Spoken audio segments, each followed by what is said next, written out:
The central limit theorem says that if we take samples, we can compare those with normal distributions.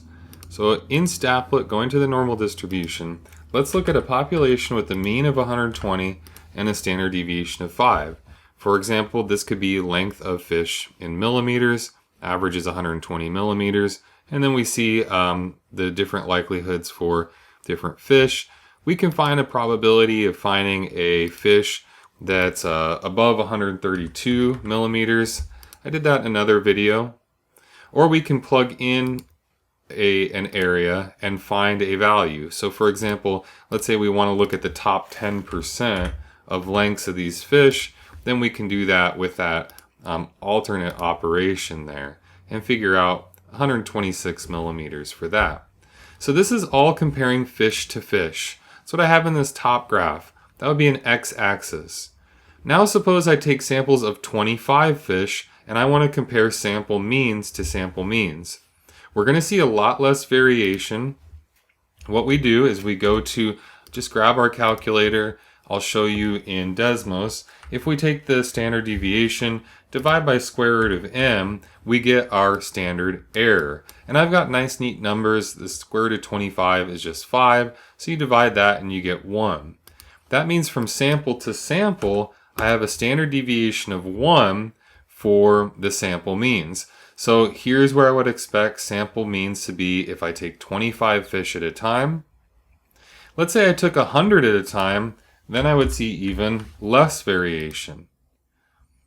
If I took 10,000 at a time, even less variation. And so samples of lots and lots of fish, they're not going to vary as much from mean to mean, but with smaller samples of fish, we're going to see some variation, just not as much as the original population.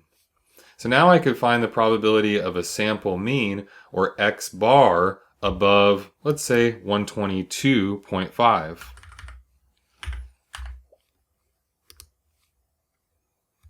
And I need to change my operation to area under the normal curve. That's approximately 0. Let's go to 122.5. 0.0062. That's 2.5 standard deviations to the right. So the notation for that, originally, it would have been something like probability of x above 132. I already found this one. Let's go back to this sheet. That would be 0.0082.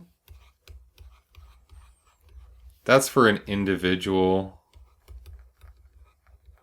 fish or individual measurement. And then if I want to look at samples, for example, in this one, I went to the right of 122.5, and that was 0.0062.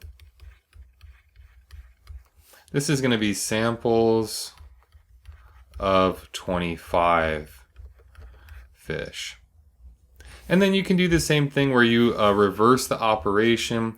Say, for example, I want to know what's the top 5% I'm going to be at.